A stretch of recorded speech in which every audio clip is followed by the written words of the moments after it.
시청자 여러분 반갑습니다. JTBC 뉴스룸을 시작합니다. 경찰이 범죄단지의 배후로 지목된 프린스그룹의 한국 내 혐의를 수사할 전담팀을 구성했습니다. 천주 회장은 서울 강남 등지에 사무실을 차리고 활동해왔다는 의혹이 제기된 상태입니다.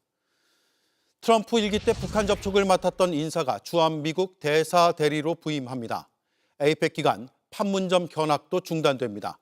북미 대화 가능성을 뒷받침하는 정황일지 주목됩니다. 지난 7월 특검이 최은순 씨 요양원의 금고안에서 금 거북이를 발견했습니다. 그런데 당시 금고안에는 경찰 인사 문건도 있었던 것으로 확인됐습니다. 김건희 씨 일가가 경찰 관계자들의 인사 정보를 빼내 따로 보관했던 걸로 의심됩니다. 네, 경찰이 프린스그룹을 수사할 전담팀을 구성했습니다. 이 그룹의 천주 회장은 최소 10년 이상 전 세계를 대상으로 범죄를 저질러 미국에서 기소됐습니다. 그 공소장을 보니 외교관 여권으로 국경을 넘고 경찰과 관료를 매수했습니다. 수십조 원에 이르는 비트코인도 보유했습니다. 임예은 기자입니다. 건물 외벽에 있는 구조물은 불과 며칠 전까지 프린스그룹, 태자그룹의 간판이었습니다. 여러 광고가 노출되던 대형 전광판도 꺼졌습니다. 간판을 떼어버린 이 건물, 천주 회장이 운영하는 태자그룹 본사입니다. 프놈펜 인근 태자단지를 비롯한 각종 범죄단지를 운영한 배후입니다. 최근 단속이 강화되자 그룹의 흔적을 빠르게 지웠고 천주는 감쪽같이 자취를 감췄습니다. 미국은 현지 시간 14일 천주를 조직범죄와 자금 세탁 등 혐의로 재판에 넘겼습니다. 미국 검찰은 태자그룹을 두고 겉보기엔 부동산 개발 등에 집중했다면서 아시아에서 가장 큰 범죄 조직 중 하나라고 했습니다. 천주는 뇌물을 주며 단속을 피했고 어떤 고위 관료에겐 42억 5천만 원을 줬습니다.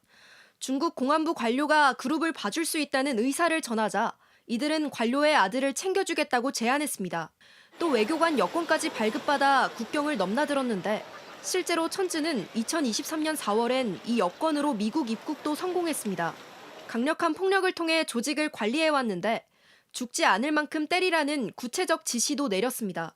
범죄를 통해 모은 수익 대부분은 암호화폐로 세탁했습니다. 미국은 천주가 보유한 150억 달러, 약 22조 원 규모의 비트코인에 대한 압류도 진행했는데 미 역사상 최대 규모입니다. 천주는 12만 개의 코인이 든 지갑에 대한 개인 키를 소유할 정도로 그룹 자금에 대한 완전한 통제권을 갖고 있습니다. 태자그룹은 국내 은행 등에 900억 원이 넘는 돈을 예치해 놓은 것으로 당국은 파악하고 있습니다. JTBC 임예은입니다. 네, 캄보디아에서 숨진 대학생의 부검이 사망 2달 만에 이뤄졌습니다. 경찰은 시신 훼손은 없었다고 밝혔습니다. 바로 현장으로 가보겠습니다. 김영민 기자. 부검팀이 조금 전 부검을 마치고 현장을 떠났다면서요? 네, 그렇습니다. 부검은 오늘 오전 10시 40분부터 이곳 터틀락 사원에서 3시간에 걸쳐 진행됐습니다. 조금 전 우리 부검팀 차량으로 보이는 검은색 차량 2대가 지금 제 뒤로 보이는 이 길을 통해서 빠져나가기도 했는데요. 우리 측은 어젯밤 입국한 국과수와 경찰 인력 6명이 참석을 했고 캄보디아 측도 의사와 경찰 등 6명이 참석해서 합동 부검이 오늘 진행됐습니다. 경찰청은 2달 전인 8월쯤 숨진 박 씨에 대해 부검 결과 시신 훼손은 없었다 이렇게 이야기를 했는데요. 이곳 터틀락 사원은 캄보디아 정부가 운영하는 공공 화장 시설이 있는 곳입니다. 그렇기 때문에 외국인들이 숨지게 되면 이곳으로 옮겨져서 시신이 보관되게 되는데 그렇기 때문에 오늘 박 씨에 대한 시신 부검도 오늘 이곳 터틀락 사원에서 진행이 된 겁니다. 예. 사망 원인이 오늘 바로 확인이 됐습니까? 네, 정확한 사망 원인에 대해서는 국내로 송환해서 추가적인 조사가 필요할 것으로 보입니다. 우리 수사당국은 유해를 신속하게 한국으로 송환해서 추가적인 약물 및 독극물 검사를 하겠다고 밝혔습니다. 그리고 캄보디아 범죄단지에 있던 한국인들을 추가로 송환하기로 했죠. 네, 그렇습니다. 조현 외교부 장관은 오늘 최근 캄보디아 수사당국이 한국인 10여 명을 체포했고 구출한 2명은 곧 한국으로 송환된다 이렇게 밝혔는데요. 범죄 혐의가 짙은 10여 명은 캄보디아 수사당국의 수사를 받은 뒤 한국으로 송환될 것으로 보입니다. 우리 정부는 웬치에 있는 한국인들을 계속해서 추적하고 있는데요. 대략 1000여 명이 이곳 웬치에서 계속 있는 것으로 알려졌습니다. 외교부는 실종 신고가 접수된 80여 명에 대해서 우선적으로 행방을 뒤쫓고 있다고도 밝혔습니다. 예, 범죄 조직원들이 대부분 도주했다는 소식을 김영민 기자가 지난주에 전해줬습니다. 추적이 어렵지 않을까요? 네, 그럴 가능성이 있습니다. 저희가 조금 전 이 현지 소식통을 만나서 또 이야기를 듣고 왔는데요. 캄보디아 웬치에 있던 수많은 한국인들이 지금은 라오스 그리고 골든 트라이앵글로 옮겨졌고 이미 상당수가 그곳에 정착했다. 이런 이야기를 저희가 들을 수 있었는데요. 그곳에서 웬치를 다시 구성하고 있는 겁니다. 육지로 국경을 몰래 넘기 때문에 출입국 기록도 남지 않는다고 말했는데요. 골든 트라이앵글은 라오스와 미얀마 그리고 태국의 국경선을 접하는 곳인데 피싱이나 스캠 범죄뿐 아니라 각종 범죄의 온상으로 지목되는 곳이기도 합니다. 그렇기 때문에 우리 정부가 지난해부터 이곳을 여행 금지 구역으로 지정하기도 했는데 이런 소식이 들리면서 라오스 대한민국 대사관도 오늘 골든 트라이앵글은 지난해부터 여행 금지 구역으로 지정됐다며 허가 없는 방문과 체류, 취업 모두 처벌 대상이라고 밝혔습니다. 예, 알겠습니다. 잘 들었습니다. 캄보디아 현지에서 김영민 기자가 전해드렸습니다. 캄보디아에서 송환된 64명 중 58명에 대해 구속영장이 청구됐습니다. 현재까지 3명의 영장이 발부됐고 나머진 심사 중입니다. 이들 대부분은 범죄에 가담한 것으로 조사됐는데 일부는 죽기 전까지 맞았다며 피해자라고 주장하고 있습니다. 양정진 기자입니다. 모자와 마스크를 쓴 사람들이 경찰에게 붙들린 채 줄지어 공항을 빠져나옵니다. 캄보디아에서 범죄에 가담했다가 이틀 전 국내로 송환된 피의자 64명입니다. 경찰은 이들 중 59명에 대해 구속영장을 신청했습니다. 리딩 방사기에 연루된 한 명은 추가로 검찰이 영장을 반려해 풀려났습니다. 검찰은 감금된 뒤 대사관에 도움을 요청하고 현지 경찰에 신고한 점 등을 고려했다고 설명했습니다. 범죄 혐의가 분명한 한 명은 이미 영장이 발부돼 구속됐습니다. 오늘 오후 2명에 대한 영장이 추가로 발부되면서 현재까지 3명이 구속된 상태입니다. 4명은 범행 가담 정도가 약하다고 보고 석방했습니다. 이들은 불구속 상태에서 수사를 받습니다. 피의자 대부분은 보이스피싱이나 로맨스 스캠 등 범죄에 가담한 혐의를 받고 있습니다. 하지만 일부는 자신도 감금과 폭행을 당한 피해자라고 주장하고 있습니다. 어떤 게 가장 힘드셨어요? 전기 지지면 고문하는 게 힘들었습니다. 또 어떤 고문 당하셨습니까? 구타당했습니다. 얼마큼 맞으셨어요? 진짜 죽기 전까지만 맞았습니다. 송환자 대부분이 가해자이면서도 범죄에 이용당한 피해자이기도 해서 경찰은 각각의 사례를 면밀히 살펴보고 수사를 이어갈 계획입니다. 피해자 측면이 있을 수도 있다는 것도 고려하면서 이 사람들이 현재까지 확인된 범죄 사실에 충실히 수사를 해야지만이.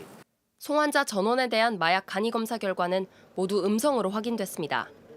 경찰은 범죄 사실 확인은 물론 캄보디아 현지 범죄 조직 구조와 한국인 조직과의 연결고리 등을 추적할 계획입니다. JTBC 양정진입니다. 캄보디아에서 벌어진 한국인 대상의 범죄를 조사한 결과 가해자는 대부분 한국인이었습니다. 특히 조직의 총책 가운데 한국인이 있는 것으로 JTBC 취재 결과 확인됐습니다. 이자영 기자입니다. 화려한 조명이 켜지고 K-팝이 흘러나오는 방 안. 온몸에 문신을 한 남성 2명이 소파에 앉아 있습니다. 모두 한국인으로 영상 제보자에 따르면 약에 취한 상태입니다. 한국인들로부터 돈을 뜯어간 한국인 총책과 그 일당입니다. 데이트를 해준다며 돈을 요구하는 로맨스 스캠부터 도박 사이트 승률을 조작하고 딴 돈을 출금하려면 추가금을 입금하라고 요구하는 사기까지 저지른 범죄 유형도 다양합니다. 조직원을 통제하기 위해 마약을 강요하고 고문도 일상입니다. 캄보디아 사태를 촉발시킨 대학생 사망자 박모 씨도 마약 강요와 고문으로 숨졌습니다. 함께 일하다가도 못 견뎌 도망가고 그렇게 잡혀오면 폭행당한 뒤 또다시 일을 해야 하는 캄보디아 웬치는 가해자와 피해자가 뒤섞인 지옥 같은 공간입니다. 양팔 가득 문신을 하고 누군가에게 전기 충격기를 갖다 대며 크게 웃는 이 남성은 도주자나 그 가족을 협박하는 일을 도맡아 했다고 전해집니다. 그런데 이 남성, 지난 7일 베트남과 캄보디아 국경에서 숨진 채 발견된 30대 여성과 마지막까지 함께 있던 인물이기도 합니다. 숨진 여성은 대포 통장 모집책이었는데 이 조직에도 통장을 납품했던 것으로 알려졌습니다. 이처럼 조직 총책부터 말단 직원, 협력하는 또 다른 업체의 모집책까지 범죄 장소만 캄보디아일 뿐 피해자뿐 아니라 가해자의 상당수가 한국인인 겁니다. 현지 사정을 잘 아는 제보자는 중국인이나 조선족이 총책이나 중간 관리자로 있는 경우라 하더라도 국내에서 피해자를 모집하고 데려오는 한국인이 중간에 껴있을 수밖에 없는 구조라고 설명합니다. 국내를 오가는 말단뿐 아니라 현지에 자리 잡은 윗선까지 조직 전체에 대한 수사가 필요하다는 지적입니다. JTBC 이자연입니다. 경주 에이펙이 열흘 앞으로 다가왔습니다. 트럼프 대통령과 김정은 위원장의 두 번째 판문점 회동이 성사될지 전 세계가 주목합니다. 미국 쪽에서 몇몇 정황들이 나타났습니다. 회동 가능성을 높이는 징후로 해석되기도 했습니다. 윤세민아 기자입니다. My friend. 반갑습니다. 이름 돼서 각하를 만나게 될 줄 생각 못했습니다. 2019년 6월 30일 트럼프 미국 대통령과 김정은 북한 국무위원장이 판문점에서 만났습니다. 트럼프 대통령이 깜짝 트윗을 올린 지 32시간 만에 극적으로 성사된 회동. 하루 전 트럼프 정부 인사들이 먼저 판문점을 찾았는데 이때 북측과 접촉한 인물이 스티븐 비건 대북 특별대표와 당시 그의 보좌관이었던 케빈 김 현 미 국무부 부차관보입니다.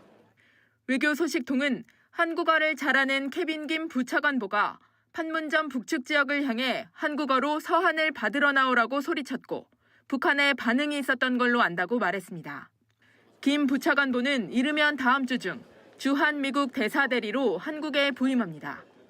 트럼프 일기 북한 접촉 실무를 담당했던 인사를 에이펙 직전 한국에 보내는 만큼 북미 대화에 공을 들이고 있는 것 아니냐는 관측이 나옵니다. 유엔군 사령부와 통일부가 에이펙 기간 판문점 특별 견학을 중단하기로 한 것과 미 CNN이 판문점 인근 카페를 방송용 스튜디오로 빌린 것 역시 북미 회동을 대비한 작업이란 해석도 나옵니다. 정부는 의미 부여를 자제하면서도 북미 대화를 지지한다는 입장을 재차 밝혔습니다. 유엔사에서 어떠한 조치를 취하고 있는지 혹은 북미 회담에 예정된 일정이 있는지는 저희로서는 알 수가 없는 영역이어서 북한과 미국의 대화에 대해서는 우리는 지지하는 입장입니다.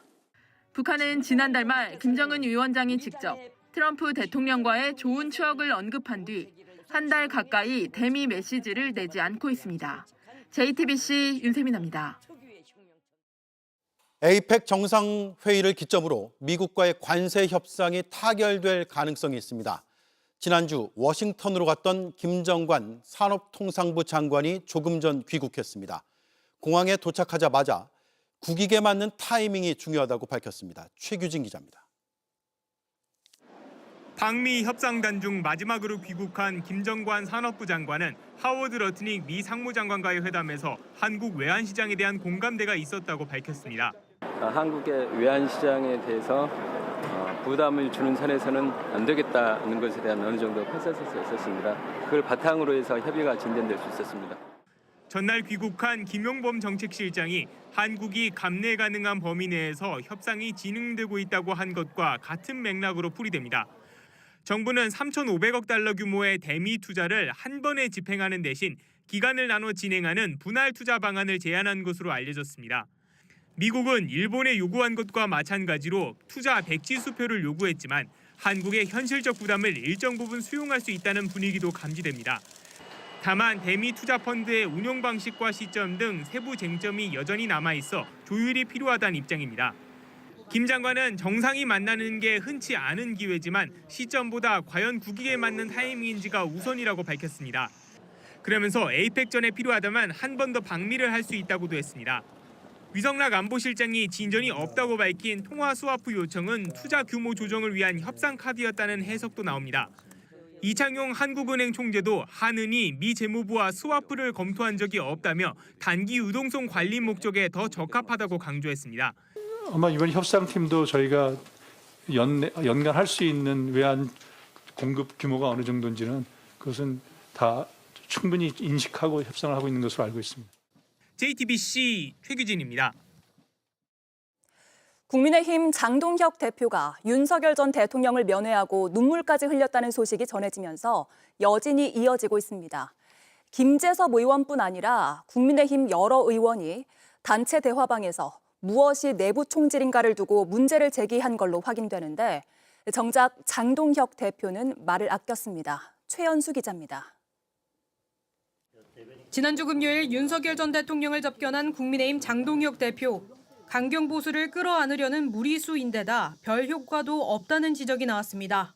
장동혁 대표는 이른바 강경 보수, 극우 보수 이런 분들을 껴안고 싶겠죠. 그런데 그분들의 입장에서 보기에는 성에 차지 않는 거죠. 이 사람은 줄타기 하는 것 같다. 김민수 최고위원이 면회 때 장 대표도 저도 울었다고 밝히며 부적절하다는 지적이 더 높아졌는데 국민의힘 의원들이 모인 단체 대화방에서도 설전이 벌어졌습니다. 김재섭 의원의 해명 요구에 김민전 의원은 긁어 부스럼을 만들 필요가 없다. 내란도 내부에서 만들어진 뼈아픈 프레임이라고 답하면서 언쟁이 이어졌습니다. JTBC 취재 결과 배현진 의원은 우리 내부에서 만들었던 내부 총질론이야말로 프레임이라고 반박했고 또 박정은 의원은 과거 한동훈 전 대표를 둘러싼 당원 게시판 사건이야말로 내부 총질, 중대 범죄인 양 일키우는 게 누구냐며 맞받아쳤습니다. 이후 대화가 격해지자 송원석 원내대표가 그만하자라는 글을 올리고 나서야 멈췄습니다. 당내 논란에 장 대표는 약속을 지켰을 뿐이라고 말했습니다. 전직 대통령이었던 분에 대한 인간적인 예의를 다한 것입니다. 전직 대통령에 대한 면회를 할 순간이 다가올 텐데 그때 더불어민주당이 어떻게 할지 한번 지켜보겠습니다. 민주당은 이번 장 대표의 접견을 두고 윤석열에 대한 맹종이고 극단적 극우 정치에 대한 광신이라며 무릎을 꿇고 사죄하라고 비판했습니다. JTBC 최연수입니다. 추미애 법사위원장과 나경원 의원이 숫자 공방을 벌였습니다. 나 의원이 추 위원장의 편파 진행 횟수라며 숫자를 제시하자 국민의힘 의원들의 진행 방해 횟수를 추 위원장이 나열한 겁니다. 이런 가운데 나경원 의원은 배우자가 국정감사 증인으로 출석하면서 이해 충돌 지적도 나왔습니다. 구민주 기자입니다. 국정감사 시작부터 추미애 법사위원장은 국민의힘에 경고를 날렸습니다. 현재까지 위원장석 점거는 무려 9회나 있었고 다른 의원의 질의 방해한 행위는 424회 이상이 일어났습니다. 회의를 방해하는 경우에는 강력하게 법적 조치하겠다. 어제 나경원 의원이 추 위원장이 야당 의원을 4번이나 퇴장시켰다며 추미애 방지법 발의를 예고한 데 맞대응한 겁니다. 추미애 위원장이 부임한 이후에 강제 퇴장만 4회가 있었습니다. 의사 진행 발언, 신상 발언을 요청해도 전혀 들어주지 않는 것. 이것은 189회가. 국민의힘은 추 위원장의 편파 진행이 오히려 여당에 대한 반감을 키워 야당에 도움이 될 거라며 보수의 할머니라고도 불렀습니다. 입법 내란을 지금 민주당이 저지르고 있고 미래에 저희 국민의힘 정권을 되찾아오면 추미애 위원장님 이제는 보수의 어머니가 아니고 보수의 할머니라는 자리로 올라갈 것이라고 저는 생각을 합니다. 이해 충돌 논란도 벌어졌습니다. 국민의힘 나경원 의원은 배우자인 김재호 춘천지방법원장이 증인으로 출석하자 이해 충돌 소지가 없다면서도 자신의 질의 순서에만 들어오겠다며 자리를 떴습니다. 하지만 여권에선 계속해서 문제를 제기했고 야당의 반발로 한동안 장내 소란은 이어졌습니다. JTBC 구민주입니다. 여당이 오늘 대법관을 12명 늘려 26명으로 만드는 사법개혁안을 발표했습니다. 사실상의 사심제로 불리는 재판 소원제는 오늘 발표에서 빠졌는데 당 지도부가 공론화 의지를 밝히면서 논란도 예상됩니다. 김필준 기자의 보도입니다. 민주당은 오늘 사법개혁안을 발표했습니다. 앞서 JTBC가 보도한 대로 대법관은 현재 14명에서 26명으로 늘린다는 계획입니다. 1년 유예기간을 둔 뒤 매년 4명씩 새로운 대법관을 임명해 2029년에 26명을 완성한다는 계획입니다. 이재명 대통령은 임기 중 퇴임하는 대법관을 포함해 22명을 임명하게 됩니다. 다음 대통령 역시 똑같은 22명을 임명하게 됩니다. 현 정권과 차기 정권이 대법관을 균등하게 임명하는 구조로 민주당은 전원 합의체가 2개가 되면 재판이 속도를 낼 거라고 했습니다. 국민의힘은 사법 장악이라고 비판했습니다. 권력의 하수인으로 만들겠다는 사법 장악 로드맵입니다. 법원과 외부 전문가가 중심이 돼서 대법관 증언을 추진하는 것이 맞을 것입니다. 대법원 판결을 헌법 소원 대상으로 삼는 재판 소원제 추진도 속도를 낼 걸로 보입니다. 사법개혁 특위 안에서는 빠졌지만 당 지도부는 연일 공론화 의지를 밝히며 사실상 당론이라는 평가도 나옵니다.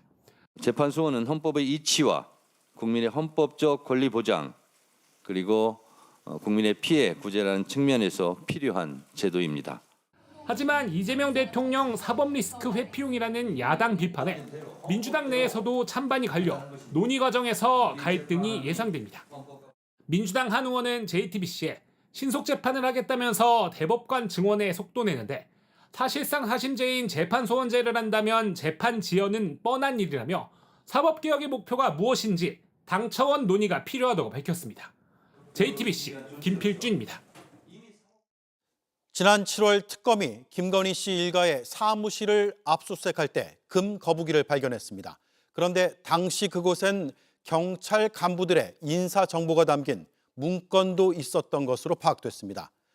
하지만 그땐 압수하지 못했고 나중에 다시 영장을 받아 현장에 갔을 땐 이미 사라진 뒤였습니다. 박현주 기자가 취재했습니다.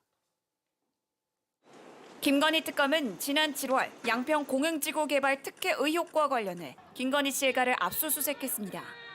모친 최은순 씨가 운영하는 요양원도 포함됐는데 현장에 있는 금고 속에서 금거북이와 카드 한 장이 발견됐습니다. 이배용 전 국가교육위원장이 인사를 청탁하며 전달한 것으로 보이는 금거북이와 윤 전 대통령 당선 축하 메시지 카드였습니다. 그런데 JTBC 취재 결과 금고 안엔 경찰 간부들의 프로필이 적힌 인사 관련 문건도 있었던 것으로 파악됐습니다. 김건희 씨 일가가 경찰 관계자의 인사 정보를 따로 파악해 보관하고 있었던 것으로 의심되는 대목입니다. 수사팀은 압수영장에 나온 금거북이만 우선 압수하고 이 전 위원장의 축하카드와 경찰 인사 문건은 사진으로 남겨두었습니다. 하지만 지난달 초 영장을 새로 발부받아 현장을 찾았을 때 문건과 편지는 이미 사라진 상태였습니다. 특검은 관계자들이 증거를 인멸했다고 판단하고 수사를 이어가고 있습니다. 김건희 씨 모친 사무실에서 김건희 씨가 수수한 것으로 의심되는 각종 물품들이 발견된 것과 관련하여 친인척의 증거 은닉 및 수사 방해 혐의를 본격적으로 수사할 예정입니다. 이런 가운데 이배용 전 위원장은 오늘 예정됐던 특검 조사에 출석하지 않았습니다. 이 전 위원장 측은 어제 저녁 왼쪽 발목에 골절상을 입어 응급실에 후송된 뒤 오늘 수술을 받았다며 회복되는 대로 출석하겠다는 입장을 내놨습니다. JTBC 박현주입니다. 한덕수 전 총리는 계엄을 막으려고 국무회의를 소집했다고 주장했습니다. 그런데 계엄을 반대하는 안덕근 전 장관이 도착하기도 전에 국무회의를 끝냈습니다. 오늘 증인으로 나온 안 전 장관은 택시에서 라디오로 계엄을 듣고 개그 프로인 줄 알았다고 증언했습니다. 재판부는 한 전 총리의 내란 방조에 더해서 내란 중요 종사 임무도 넣어서 공소장을 변경해달라고 특검에 요구했습니다. 정수아 기자입니다. 오늘 중계가 허용된 한덕수 전 총리의 재판에는 안덕근 전 산업통상자원부 장관이 증인으로 나왔습니다. 안 전 장관은 지난해 12월 3일 호출을 받고 대통령실로 가던 중 국무회의가 끝났단 말을 듣고 돌아갔습니다. 그 돌아가는 그 와중에 택시에서 그 라디오에서 그 비상계엄 선언이 나와서 그래서 처음에 저게 뭔가 하고 그 라디오에서 무슨 뭐 개그 프로 같은 것들을 하는 건가라고 생각을 하고 국무회의에서 참석했다면 반대했을 것이라고 말했습니다. 요건 자체가 성립이 안 되는 상황이기 때문에 비상계엄에 대해서는 찬성을 할 수가 없고 그거를 생각을 하고 계셨다 그러면은 아마 그 안 되는 이유에 대해서 뭐 여러 가지로 설명을 했지 않았을까 생각하고. 앞서 한 전 총리는 계엄을 막으려 국무회의를 소집했다고 주장했습니다. 좀 더 많은 국무위원들이 모이면 이러한 모두가 저는 다 반대할 것이라고 생각했고 하지만 안 전 장관은 국무회의에 참석할 기회마저 빼앗겼습니다. 증인으로 나온 조규홍 전 보건복지부 장관은 회의에 참석했다는 서명을 요구받았지만 계엄 찬성으로 오해받을 수 있어 하지 않았다고 말했습니다. 특검은 대통령실 CCTV를 토대로 한 전 총리가 국무위원들에게 서명을 설득한 것으로 판단했습니다. 재판부는 내란 우두머리 방조가 적용된 한 전 총리에게 내란 중요임무 종사 혐의를 넣어 공소장을 변경할 것을 특검에 요구했습니다. 지금대로면 내란 우두머리 형량의 절반 정도 처벌을 받는 반면 내란 중요임무 종사로 유죄가 인정되면 사형이나 무기징역 또는 5년 이상의 징역에 처해집니다. JTBC 정수아입니다. 특검이 오늘 교육지원청을 압수수색했습니다. 측근인 김승희 전 비서관 자녀의 학폭 사건의 처분에 김건희 씨가 개입했는지를 확인하기 위해서입니다. 국감에선 당시 학교폭력심의위원회 회의 녹취도 공개됐습니다. 이희정 기자입니다. 2023년 9월 경기도교육청은 당시 김건희 씨 측근인 김승희 전 대통령실 비서관 초등학생 자녀의 학교폭력심의위원회를 열었습니다. 학교 화장실에서 한 학년 아래인 학생을 리코더 등으로 여러 번 때려 전치 9주의 상해를 입힌 사건입니다. 학폭위는 학교 측의 개최 요구 후 2달이 지나서야 겨우 열렸는데 처분 수위를 논의하던 위원들이 점수를 조율합니다. 16점인 강제 전학 대신 학급 교체에 해당하는 15점에 맞추자는 겁니다.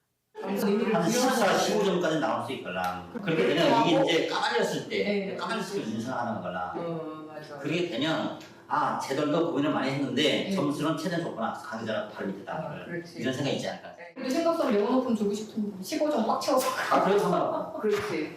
그러니까 초등학생이라는 걸 감안해서 강점까지는 아니어도 성남교육지원청 측이 부담스러워한다는 얘기도 전합니다. 감전에 대한 부분은 지금 과정도 좀 문제가 있고 부담스러운 부분. 도에다가 논의를 했는데 초등은 성산 아니면은 저희 경기도에서 내린 적이 없고. 결국 김 전 비서관 자녀의 처분은 1점 차로 강제 전학이 아니라 한 단계 아래인 학급 교체로 결정됐습니다. 누구의 지시 없이 자율적으로 이렇게 도덕성을 잃어가면서 이렇게 학폭위를 운영했겠다고 생각하십니까? 누구의 지시로 의해서 이렇게 조작을 하고. 앞서 김 전 비서관 자녀의 사건이 벌어진 직후 김건희 씨가 교육부 장상윤 차관에게 직접 전화해 8분 넘게 통화한 사실이 드러난 바 있습니다. 특검은 김 씨의 개입 여부 등을 수사하기 위해 오늘 교육지원청 사무실 3곳을 압수수색했습니다. JTBC 이희정입니다. 독립기념관의 수장고에는 김구 선생의 친필이 담긴 태극기를 비롯해 11만 점 넘는 문화유산이 보관돼 있습니다. 김형석 독립기념관장은 엄격히 통제되는 수장고에서 유물을 꺼내 지인들 관람을 시켜줬고 거센 비판을 받고 있습니다.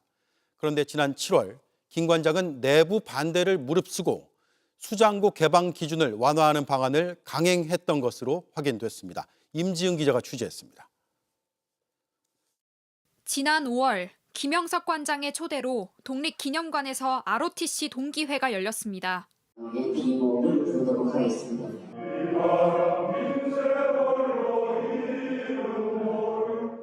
행사 뒤 회원들은 수장고에서 꺼낸 유물 원본을 열람했습니다. 같은 달 김 관장은 교회 신도들에게도 수장고 유물을 보게 했습니다. 수장고는 3.1 운동자료와 김구 선생의 친필이 담긴 태극기 등 보물급 문화유산 11만여 점이 보관돼 있어 출입이 엄격하게 통제되는 곳입니다. 오직 공무를 목적으로 담당 부서장의 승인을 받아 직원 동행 하에 들어갈 수 있습니다. 하지만 김 관장은 반출 기록도 남기지 않은 채 수장고 유물을 꺼내와 관람을 허용했습니다. 이 같은 사실이 알려지자 김 관장이 유물 보호는 외면한 채 지인들에게 특혜를 베풀며 독립기념관을 사유화했다는 비판이 거셌습니다. 그런데 취재 결과 김 관장은 공모에 한해 허용했던 수장고 관람을 운영 및 행사 등 사유로도 할 수 있도록 기준을 완화하는 규정 개정을 지난 7월 강행한 것으로 파악됐습니다. JTBC가 입수한 독립기념관 이사회 회의록을 보면 외부 출입이 늘면 훼손 위험이 커진다며 이사들이 강하게 반대했지만 김 관장은 15명 이상은 관람하지 못하게 하고 있다며 아무나 와서 보고 싶다고 해서 열어주는 일은 없다고 밀어붙였습니다. 수장고는 가장 보안이 중요하고 안전하게 관리되어야 되는 곳입니다. 종교 편향뿐만 아니라 유물 보존 등 기관 운영에 대한 최소한의 지식과 개념도 없는 사람이 김영석 독립기념관장입니다. 독립기념관 측은 김 관장 지인들의 수장고 관람 논란과 관련해 수장고에 들어간 게 아니라 유물을 꺼내본 것뿐이라며 관람 시간이 10분에서 15분으로 짧아 기록은 남기지 않았다고 밝혀왔습니다. JTBC 임지은입니다. 순직 해병 특검이 이종섭 전 국방부 장관에 대해 구속영장을 청구했습니다. 사건 이첩을 방해한 것뿐 아니라 박정훈 대령을 항명으로 수사하게 지시한 점 등 6개 혐의를 적용했습니다. 김계환 전 사령관을 비롯한 4명의 핵심 피의자에 대해서도 함께 영장을 청구했습니다. 김민관 기자입니다. 순직 해병 특검이 수사 외압 의혹 핵심 피의자인 이종섭 전 국방부 장관 등 5명에 대한 구속영장을 청구했습니다. 최상병 사건에 대하여 대통령실, 국방부 등의 부당한 수사 개입이 어떻게 이루어졌는지 구체적으로 확인하였고 주요 공직에 있었던 여러 피의자들이 공모하여 범행을 저지른 것으로 보고 있습니다. 특검은 특히 이 전 장관에게 6가지 혐의를 적용하며 수사 외압 과정 전반을 주도한 주범으로 지목했습니다. 이른바 VIP 경로 이후 해병대 수사단의 사건 이첩을 방해하고 임성근 사단장을 혐의자에서 빼라는 지시뿐 아니라 박정훈 당시 해병대 수사단장을 항명 혐의로 수사하라고 지시한 것도 이 전 장관으로 보고 있습니다. 이 전 장관은 결백을 주장해왔지만 해병대 수사단의 활동이 수사가 아니라 조사라는 것을 알았기 때문에 수사단의 수사라는 표현을 쓰면 안 된다. 그래서 예를 들어서 누구 수사했다 이렇게 표현하면 안 된다. 특검은 이 역시도 거짓으로 보고 모해 위증 혐의도 적용했습니다. 특검이 이례적으로 5명에 대한 구속영장을 한꺼번에 청구한 건 이미 사건이 발생한 지 2년이 넘은 데다 피의자들이 서로 입을 맞추는 등 증거 훼손 우려가 크기 때문인 것으로 보입니다. 범행의 중대성이 인정되며 증거 인멸 등의 가능성이 있으므로 구속 상태에서 수사할 필요가 있다고 판단하였습니다. 23일 모든 의혹의 정점에 있는 윤석열 전 대통령의 소환을 앞두고 있어 이들에 대한 신병 확보 여부가 특검 수사 분수령이 될 것으로 보입니다. JTBC 김민관입니다. 김건희 특검이 조사를 받은 뒤 숨진 양평 공무원 사건에 대해 정식 감찰에 착수했습니다. 강압수사 당사자로 지목된 경찰에게 경위서를 제출받았고 조사 당일 CCTV도 분석하고 있습니다. 연지환 기자가 보도합니다. 지난 2일 특검에서 조사를 받은 양평군청 공무원 정모 씨는 숨지기 전 메모를 남겼습니다. 사실대로 말을 해도 계속 다그친다며 수사관의 강압에 기억도 없는 진술을 했다는 내용이었습니다. 조사 당시 변호인은 강압수사 의혹을 제기했습니다. 특검 발표에 의하면 중간중간에 휴식 시간을 줬다고 하는데 따라 나와서 좀 회유도 하고 협박도 하고. JTBC 취재 결과 특검은 최근 진상조사를 정식 감찰로 전환한 것으로 파악됐습니다. 조사 당일 CCTV를 분석하고 메모에 강압수사의 당사자로 지목된 경찰 수사관의 경위서도 제출받은 것으로 전해집니다. 실제 특검 내부에서도 조사 과정에서 큰 소리가 났다거나 수사관이 휴식 시간에 동행했다는 이야기가 나오는 상황에서 구체적인 사실관계 파악에 나선 걸로 풀이됩니다. 조사에서 문제가 드러난다면 파견을 해제해야 할 가능성도 있습니다. 이딴 논란에 민중기 특검은 입장문을 내고 사망 공무원에 대해 명복을 빌고 유족들께 깊은 애도 말씀을 다시 한번 드린다고 밝혔습니다. 아울러 자신의 비상장 주식 투자 논란과 관련해선 죄송하다면서도 주식 취득과 매도 과정에서 미공개 정보 이용 등 위법 사항은 없었다고 선을 그었습니다. JTBC 연지환입니다. 지난주까지만 해도 15도를 웃돌았던 아침 기온이 오늘은 5도까지 뚝 떨어졌습니다. 출근길 풍경도 달라졌고 설악산엔 첫눈이 내렸는데 내일은 더 춥다고 합니다. 이희령 기자입니다. 오늘 아침 출근길, 자전거를 탄 시민은 손에 장갑을 꼈습니다. 긴 패딩을 입고 목도리를 두르고 손난로까지 준비했습니다. 오늘 서울을 비롯한 중부지방의 아침 기온은 5도 안팎으로 떨어졌습니다. 해가 나온 한낮에도 도톰한 외투를 벗을 수 없었습니다.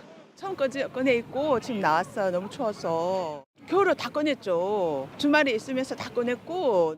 가을이 갑자기 사라졌다고 느낀 사람들도 많았습니다. 처음에 들어와서 제가 제일 좋아하는 거 한국 날씨였거든요. 왜냐면 한국 날씨는 사계절 분명하고 거의 가을 사진 것 같아서 바로 겨울 돼버린 것 같은데 최근에 갑자기 온도가 확 떨어져가지고 가을 날씨가 거의 안 느껴졌어요.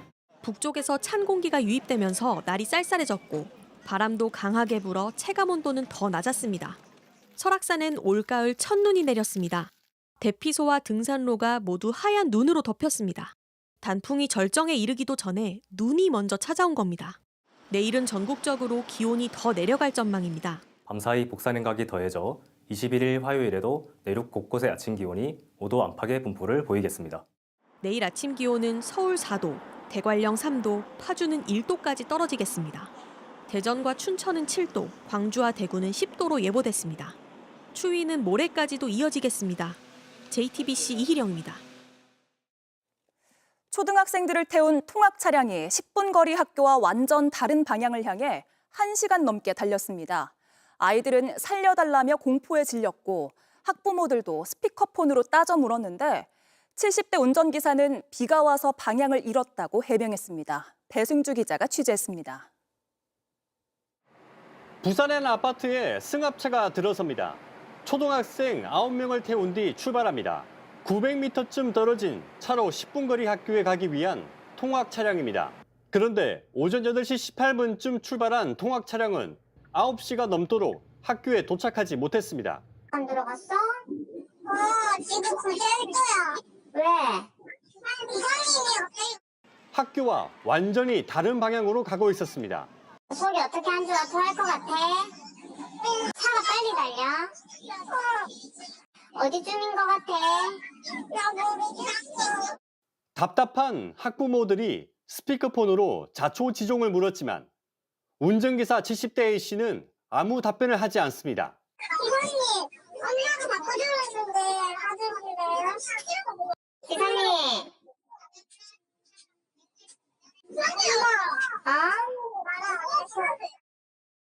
A씨의 침묵은 계속됐습니다. 그때부터 아이도 엄마 살려주세요. 이제 이러더라고요, 저한테. 결국 경찰이 출동했고 아파트에서 7km 떨어진 도로에서 차량을 멈춰 세웠습니다. 출발한 지 1시간 넘게 지났을 때입니다. 통학 차량은 A씨를 대신해 경찰관이 학교까지 몰았습니다. 학생들은 이날 10시 20분쯤 학교에 도착했습니다. A씨는 지난 3월부터 차량을 운행했는데 길을 착각했다고 해명했습니다.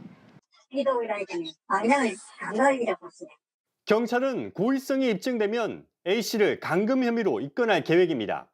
JTBC 배승주입니다. 학교에 남은 초등학교 1학년 학생을 유인해서 무참히 살해한 교사 명재환에게 1심 재판부가 무기징역을 선고했습니다. 재판부는 전대미문의 사건이라고 규정하면서도 검찰이 구형한 사형은 받아들이지 않았습니다. 정영재 기자입니다. 초등학교 1학년 김하늘 양은 돌봄 교실에 선생님과 단둘이 남아있는 걸 좋아했습니다. 지난 2월 그날도 가장 마지막까지 학교에 남아 있었습니다. 교사였던 명재환은 그런 하늘 양에게 책을 주겠다며 시청각실로 유인했고 미리 준비한 흉기로 무참히 살해했습니다. 검찰은 이런 명 씨에게 사형을 구형했지만 법원은 무기징역을 선고했습니다. 명 씨 측은 재판 과정에서 우울증 등 정신질환을 이유로 심신미약을 주장했습니다. 재판부는 명 씨가 범행 전 살해 방법을 검색하고 흉기를 미리 구입한 점, 저항이 덜할 것으로 보이는 여자아이를 노린 점 등을 이유로 사물 변별이나 행위 통제 능력이 결여된 건 아니라며 감경 사유로 보지 않았습니다. 명 씨가 95차례 반성문을 제출한 것도 변명 위주였고 범행 직후 자신의 집 압류를 걱정하는 등 반성이 의심된다고 판단했습니다. 그러면서 일반적인 살인 범죄와 비교해 죄질이 극도로 나쁘고 가장 안전해야 할 학교에서 벌어진 전대미문 사건이라고 규정했습니다. 하지만 교화의 가능성이 전혀 없다고 단정하기 어렵다며 사형은 선고하지 않았습니다. 유족은 재판 내내 눈물을 흘렸습니다.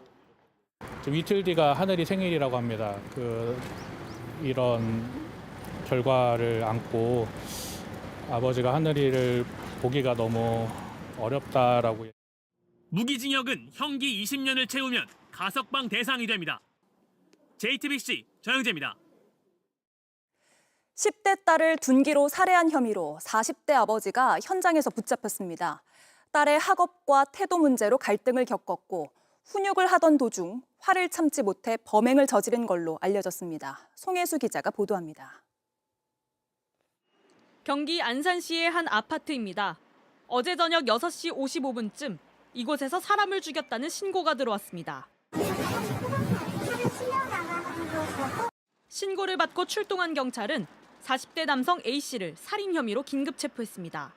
A씨는 자신의 10대 딸에게 둔기를 휘둘러 살해한 혐의를 받고 있습니다. 딸은 머리 등을 크게 다쳐 인근 병원으로 옮겨졌지만 끝내 숨을 거뒀습니다. 범행 직후 스스로 112에 신고한 A씨는 경찰 조사에서 혐의를 모두 인정했습니다. 음주나 약물 복용 상태는 아니었고 과거 가정폭력 등 전과도 없는 것으로 파악됐습니다. 다만 딸의 학업과 태도 문제로 평소에 자주 다투는 등 갈등을 겪어왔던 것으로 알려졌습니다. 학업 문제랑 훈육하는 과정에서 여기 약간 조금 오래전부터 지적이 좀 되어 왔어요. 경찰은 사건 당일에도 관련 문제로 훈육 과정에서 말다툼이 있었고 화를 참지 못해 우발적으로 범행이 이루어진 것으로 보고 있습니다. 경찰은 추가 조사를 마치고 A씨에 대한 구속영장을 신청했습니다. JTBC 송희수입니다. 없는 혹을 떼는 척하면서 종양 개수를 부풀려 부당하게 보험금을 타낸 의사와 브로커, 환자 120명이 무더기로 적발됐습니다. 이들은 보험금을 병원에 적립해놓고 성형과 미용 시술에 사용했습니다. 윤두열 기자가 보도합니다. 유방 초음파로 암으로 의심되는 조직이 있는지 확인하고 종양이 발견되면 제거까지 할 수 있는 시술입니다. 여기가 병변이 나중에 이렇게 들어가지 않습니까? 보이시죠? 들어간 거. 환자가 이 시술을 받고 종양을 떼어내면 종양 한 개당 100만 원의 보험금이 지급됩니다. 부산의 한 병원에서 이 점을 악용했습니다. 종양 개수를 부풀려 가짜 진단서를 만든 뒤 환자들이 더 많은 보험금을 타낼 수 있도록 한 겁니다. 잠시 왔다 검사해가지고 없는 것도 만들어 보상받고 만약에 안 되면 면도리 준다. 없는 훅도 있다 하면 돼. 그럼 돈 버는 거지. 경찰은 의료법 위반 등 혐의로 40대 외과 전문의와 브로커 2명을 구속하는 등 5명을 입건했습니다. 또 병원과 공모해 허위로 보험금을 챙긴 환자 115명도 적발했습니다. 2023년 2월부터 올해 4월까지 10억 원 넘는 보험금이 부당 지급되었습니다. 이들은 보험금을 같은 병원에 적립해놓고 성형이나 미용 시술에 썼습니다. 고주파 치료나 면역 치료 같은 거는 고가거든요. 그걸 안 했으면서도 했다라고 기재를 해가지고 부풀려 놓은 그 금액이 3,800이라. 성형 미용을 받은 거죠. 물광 주사 같은 거나 뭐. 경찰은 비슷한 수법으로 보험금을 타낸 곳이 더 있을 것으로 보고 수사를 확대하고 있습니다. JTBC 윤두열입니다. 오늘부터 서울 전체와 경기 12곳이 토지거래 허가구역으로 묶였습니다. 거래는 끊겼고 전월세 시장은 들썩이고 있습니다. 정부는 강한 어조로 부동산 세제 개편을 시사했습니다. 정아람 기자가 취재했습니다. 서울 마포구에 있는 전용 84제곱미터 아파트가 최근 보증금 4억 원, 월세 300만 원에 거래됐습니다. 반전세로는 최고가 기록입니다. 인근의 주상복합 아파트 역시 11억 원이던 전세가가 14억 원으로 뛰면서 신기록을 세웠습니다.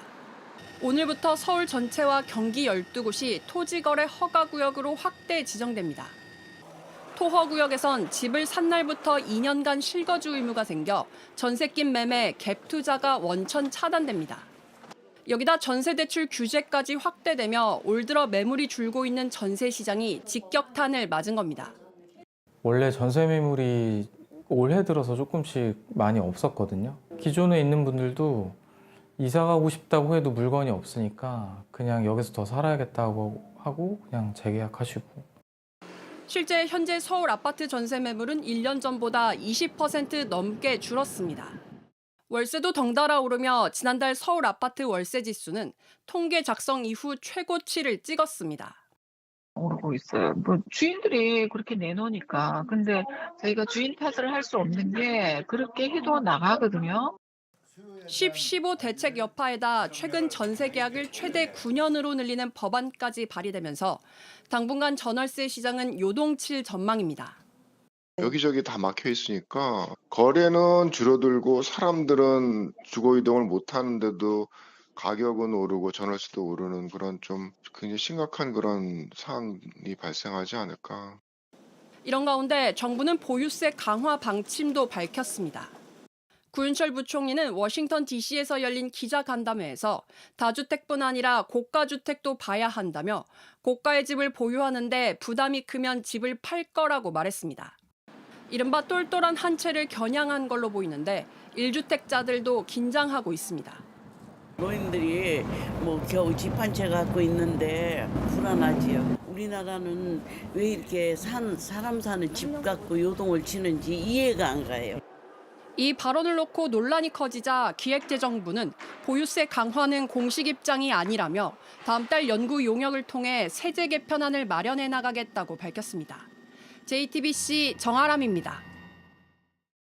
네, 부동산 대책을 둘러싼 논쟁은 서울시 국정감사에서도 벌어졌습니다.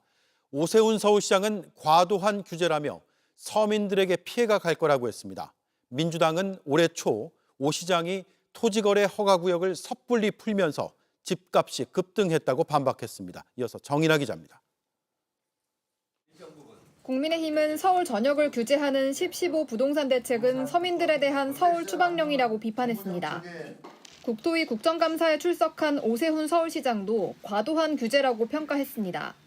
지금 2, 3년 통계를 내보면 주택가격이 오르지 않은 지역도 있거든요. 토지거래 허가구역으로 지정하기 전에는 구두로 유선상으로 발표 직전에 연락이 와서 일방적인 통보를.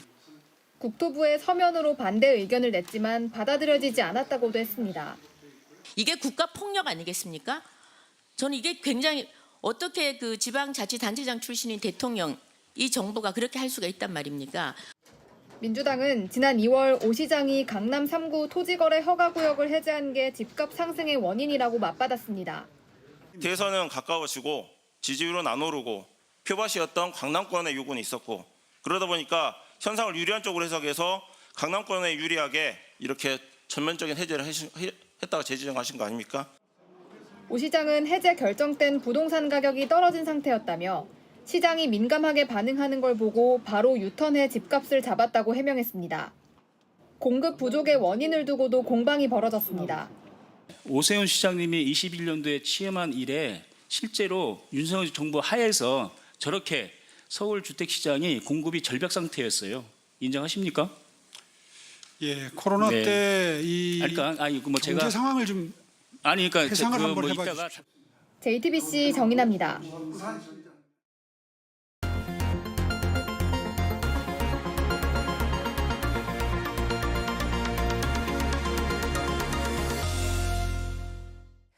오늘 밀착 카메라는 BJ가 점령한 부천역을 한 달 만에 다시 찾았습니다. 지자체는 BJ들이 이용하는 의자를 철거해버렸고 시민들은 유튜버 근절 서명운동까지 벌이고 있습니다.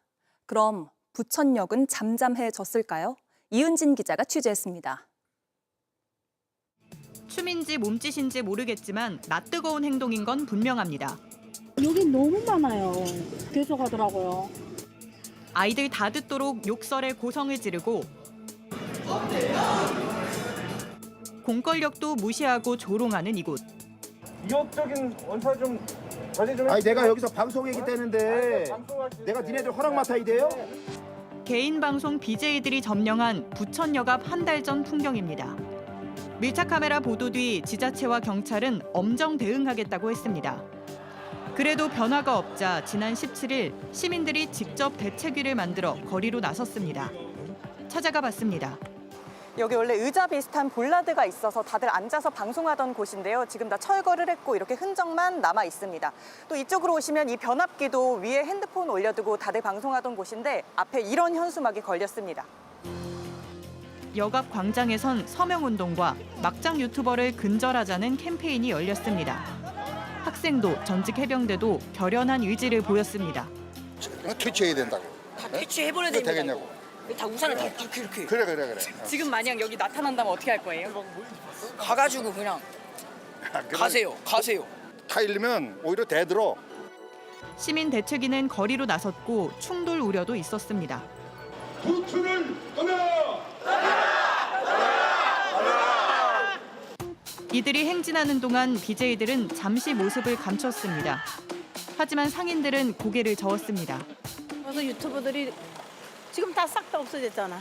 이따가 가면 또 나오잖아. 근데 무슨 대책이 돼갔어? 저녁 때 되면 바글바글해요 또. 예상은 맞았습니다. 이 행사 도중에 사라졌던 BJ들이요. 행사가 끝나자마자 바로 다시 나타났습니다. 광장이 비자 하나둘 나타나는 BJ들. 해가 지자 거리 풍경은 한 달 전과 같아졌습니다. 다시 만난 BJ는 그래도 이전보다는 압박을 느낀다고 했습니다. 잘 지내셨어요? 그동안 어떻게? 저 잘 지냈어요. 예전보다 이제 단속이 확실히 강화되긴 했어요. 왜냐면 경찰차가 이제 계속 수시로 돌아가지고. 그래도 경찰이 출동하건 말건 줄줄이 카메라를 켜고 막 춤추는 모습은 여전합니다. 공권력 압박이 강해진 만큼 맞서는 수위도 높아졌습니다.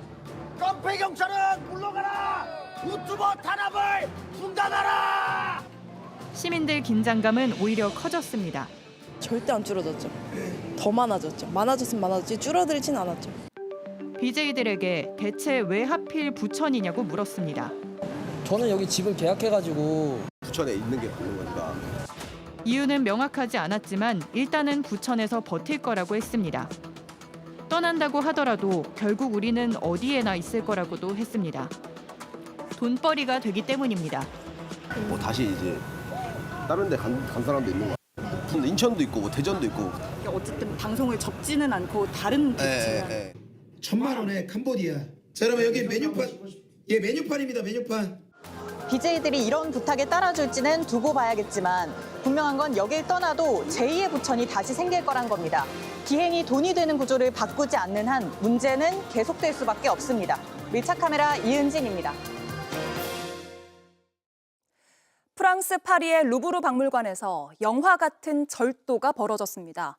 관람이 한창이던 시간에 4인조 도둑이 단 7분 만에 역사적 유물들을 훔쳐갔는데 나폴레옹 일가의 왕관과 목걸이 등이 사라졌습니다. 최수연 기자입니다. 노란 안전조끼를 입고 공사인부로 위장한 남성이 진열장을 절단합니다. 일요일이던 현지 시간 19일 오전 9시 반, 관람객으로 붐비던 파리 루브르 박물관에 4인조 도둑이 들었습니다. 도둑들은 박물관 도착 뒤 7분 만에 나폴레옹 황제 일가의 보석 9점을 훔친 뒤 미리 준비한 스쿠터를 타고 순식간에 사라졌습니다. Cette opération a duré presque 4 minutes. Ça a été très rapide. Il faut quand même dire que ce sont des professionnels. 돈 한 푼에는 나폴레옹 1세가 황후에게 선물한 에메랄드와 다이아몬드 목걸이, 그리고 나폴레옹 3세의 부인 외제니 황후의 브로치 등이 포함됐습니다. 한 점 한 점이 모두 가치를 매길 수 없는 정도로 귀중한 문화유산이자 국보급 유물입니다. 다만 이 가운데 1,300여 개의 다이아몬드와 에메랄드로 장식된 외제니 황후의 왕관은 박물관 근처에서 부서진 채 회수됐습니다. 절도범들이 급하게 달아나다 흘린 것으로 추정됩니다. Only happens in books. It's like a common topic in books and movies. Like the Louvre was robbed. Yeah. 프랑스는 연이은 박물관 절도 사건으로 골머리를 앓고 있습니다.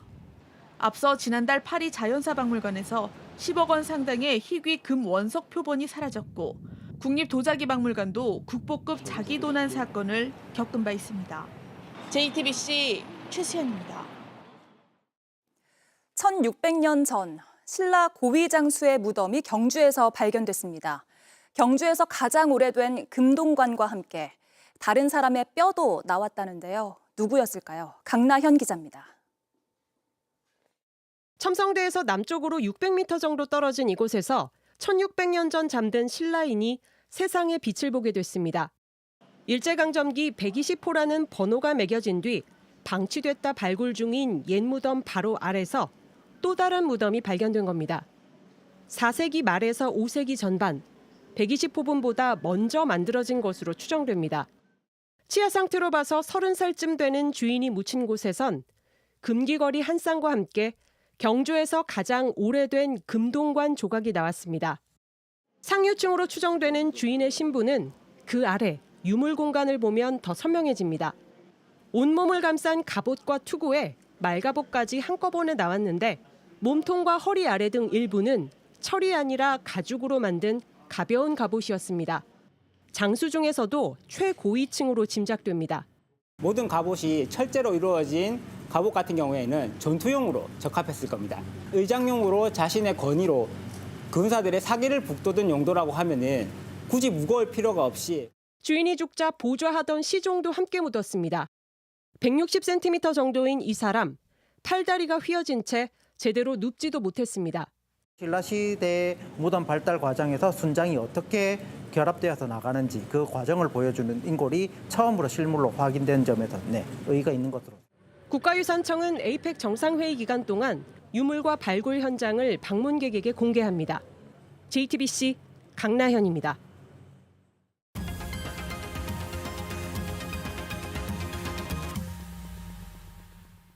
비하인드 뉴스 정치부 이성대 기자 나와 있습니다. 시작할까요? 네, 첫 번째 이슈 바로 보겠습니다. 그러므로 회개하라. 자, 장동혁 대표가 지난 17일 다른 지도부 몰래 김민수 최고위원과만 윤 전 대통령을 전격적으로 면회했습니다. 예. 자, 자신의 소셜미디어에 윤 전 대통령이 지금 힘든 상황임에도 성경 말씀과 기도로 단단히 무장하고 있다라고 근황을 적었었죠.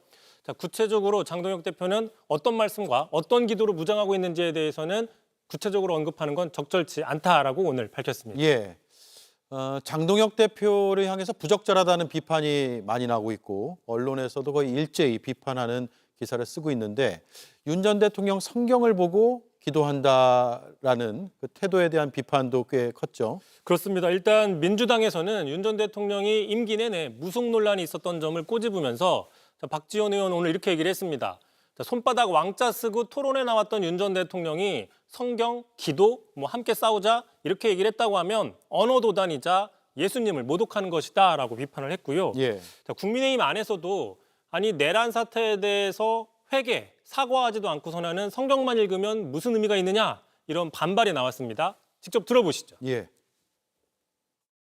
기독교에 귀의를 했다라든가 그러면 회개부터 시작하셔야죠. 주님 앞에 회개하고 눈물을 흘리면서 자기로 인해서 피해본 사람들에 대해서 반성하고 회개하는 얘기가 전혀 없는데 무슨 성경 기도를 얘기하는지 좀 이해할 수 없고요.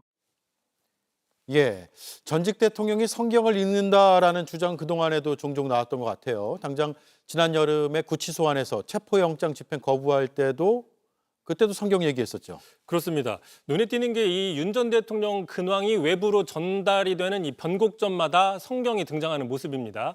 자, 말씀하신 것처럼 지난 8월 체포영장 집행에 거부하면서 이른바 속옷으로 버티게 할 때도 성경을 읽었다라는 이야기가 있었고요.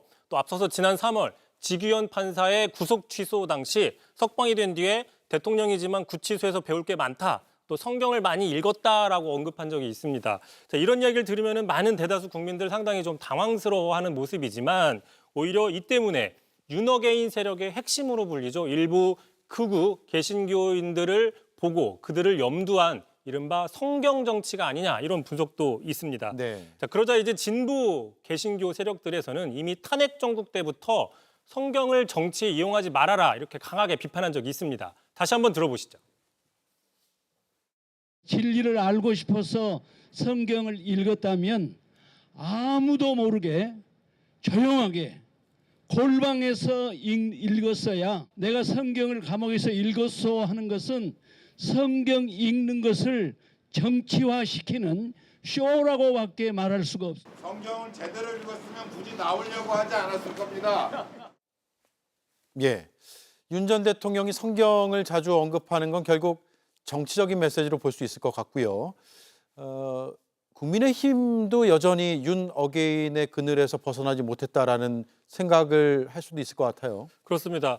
그 윤 전 대통령이 성경을 자주 언급했기 때문인지 지지자들 사이에서도 신격화하는 모습까지 나온 적이 있었죠. 대표적으로 전한길 씨가 그 파면 직후에 윤 전 대통령을 예수님에 비유해서 논란이 된 적이 있습니다. 그 장면도 다시 한번 보고 가시죠. 네. 약간 예수님 같다는 생각이 들었어요. 예수님께서도 마찬가지로 정치적으로 십자가에 못 박혔지 않습니까? 네. 예수님은 희생당했지만 그때 이러면 다 이루었다 이러면서 하셨거든요. 윤석열 대통령께서도 임기는 끝났지만은 하지만 그로 인해서 자유민주주의를 지켜냈고 그리고 보수 우파들의 결집을 만들어냈다. 다만 그 윤 전 대통령이 성경을 제대로 읽었는지 또 읽었다면 제대로 이해했는지는 아직도 의문이 나오고 있습니다. 자, 참고로 임기 첫 해였죠. 자, 어린 시절 찾았던 교회를 찾아가서 헌법 체계 등을 법학 공부를 해봤더니 성경 말씀에서 다 나왔다라고 얘기한 적이 있습니다. 자, 그렇다면 헌법 정신을 훼손, 파괴한 걸로 보이는 내란 사태를 성경의 가르침을 거스른 게 아니냐 또는 성경에 불법 개엄하라고 적혀 있느냐 이런 비판이 나오고 있는 겁니다. 예. 다음 이슈는요? 자, 두 번째 이슈 바로 보겠습니다. 언니가 없습니다. 자, 오늘 법사위 국감에서 김재호 춘천지법원장이 출석을 했습니다. 춘천지법원장이 출석했습니다. 나경원 의원의 배우자였죠. 예. 자, 범여권의 무소속 최혁진 의원이 자, 김건희 씨의 모친이 알고 지냈던 김충식 씨한테 최근에 사람을 소개해 준 사람이 혹시 나경원 의원의 언니가 아니냐 이런 의혹 제기를 했습니다. 예. 김재호 지법원장 강하게 반박을 했는데 직접 들어보시죠. 김충식 씨가 새로 만나는 내연녀로 알려진 여성은 나경원 의원 모릅니다. 언니가 소개를 했다고. 나경원 의원은 언니가 없습니다. 그러세요? 나경원 의원은 언니가 없습니다. 언니가 없습니다. 언니가 없습니다. 언니가 없습니다. 자, 보신 것처럼 5번이나 언니가 없다고 강하게 부정을 했었죠. 예. 자, 실제로 나경원 의원은 장녀로 알려져 있습니다. 예. 오선 중진 의원이고 그래도 꽤 인지도가 있는 의원이어서 가족 관계는 드러나 있는 것 같은데 금방 확인되는 사실인데도 저렇게 질의한다는 건 좀 이해가 안 되네요. 자, 일단 말 나온 김에 최혁진 의원은 법사위에서 최근에 가장 논란이 된 인물이죠. 자, 지난주 국감 초반이었습니다. 그 조희대 대법원장 처음 질의를 하면서 조요토미 히데요시 저런 그 합성 사진을 들어 올려서 상당히 뭐 망신주기 아니냐 이런 논란이 나왔고, 자, 그러다 보니까 민주당 안에서도 자, 사법개혁의 본질은 공정한 재판에 대한 따지는 것인데 그런 본질은 사라지고 도움이 되지 않았다. 저렇게 공개적으로 비판을 한 적도 있습니다. 예, 알겠습니다. 여기까지 듣죠. 이성대 기자였습니다.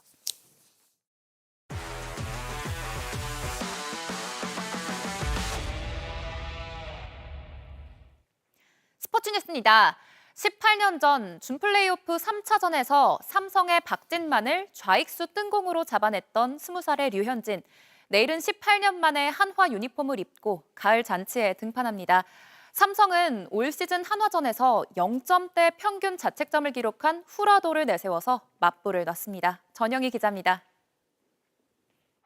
한화는 플레이오프 1, 2차전에서 믿었던 두 외국인 투수 폰세와 와이스가 부진했습니다. 그렇기 때문에 야구가 어렵다고 이야기하는 것 같습니다. 반면 삼성은 2차전 선발 최원태가 7이닝 1실점으로 호투하며 승부를 원점으로 돌렸습니다. 우리 계획대로 지금 잘 흘러가는 것 같고 분위기를 뺏긴 한화는 3차전 선발로 에이스 류현진을 내세웠습니다. 류현진이 한화 유니폼을 입고 포스트 시즌에 나서는 건 지난 2007년 이후 18년 만입니다. 당시 20살이던 류현진은 삼성과 준플레이오프 1차전에서 선발로 나와 승리 투수가 됐습니다. 3차전에선 불펜 투수로 등판해 홀드를 기록하며 시리즈 MVP를 거머쥐었습니다. 당시 삼성 유격수 박진만 감독과도 4차례 맞대결을 펼쳤는데 안타 1개를 내주고 3번은 범타로 돌려세웠습니다. 류현진은 올 시즌 삼성을 상대로 2경기 1승, 평균 자책점 4.50으로 큰 재미를 보진 못했습니다. 하지만 정규 시즌 마지막 5경기에선 3승 무패, 평균 자책점 1.86으로 상승세를 탔습니다. 삼성은 에이스 후라도를 내세워 맞불을 놓았습니다. 후라도는 올 시즌 한화 타선을 상대로 2승 무패, 평균 자책점 0.64로 매우 강했습니다. JTBC 전영입니다. 3년 전 SSG 유니폼을 입고 우승컵을 들어올렸던 김원형 감독이 두산의 새 감독으로 돌아왔습니다. 두산은 지도자 경험이 없었던 국민 타자 이승엽 감독과 작별한 뒤 우승 경력직 감독을 데려왔는데요. 첫 각오는 팀 컬러인 허슬드의 재건이었습니다. 두산 베어스 특유의 그런 야구를 다시 한번 보여드리고 싶습니다.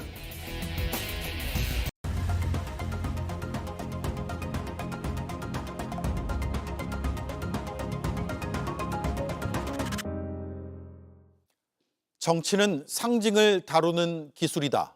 미국의 정치학자 머리 에델만은 정치 커뮤니케이션의 본질을 이렇게 규정했습니다. 정치인은 누구를 만나고 어떤 장소를 선택하며 어떤 언어를 쓰는지로 자신의 지향을 상징화합니다. 최근 야당 대표가 수감 중인 내란 혐의 피고인을 면회했습니다. 이런 말도 남겼습니다. 성경과 기도로 단단히 무장하고 계신다. 하나로 뭉쳐 싸우자. 미래를 말하며 당선된 지도자가 헌정을 유린한 인물을 상징의 중심에 다시 세우고 종교의 언어를 정치적 결속의 도구로 호출한 겁니다. 정치는 상징을 다루는 기술이다. 그 상징이 과오를 미화하고 분열을 부추기며 헌정 질서를 가볍게 만든다면 그 언어는 이미 공적 책임에서 이탈한 겁니다. 오늘의 상징을 한 사람에게 바치는 순간 정치는 과거의 잘못을 반복시키는 수단으로 전락합니다. 앵커 한마디였습니다. 뉴스룸 마칩니다. 내일 뵙겠습니다. 고맙습니다.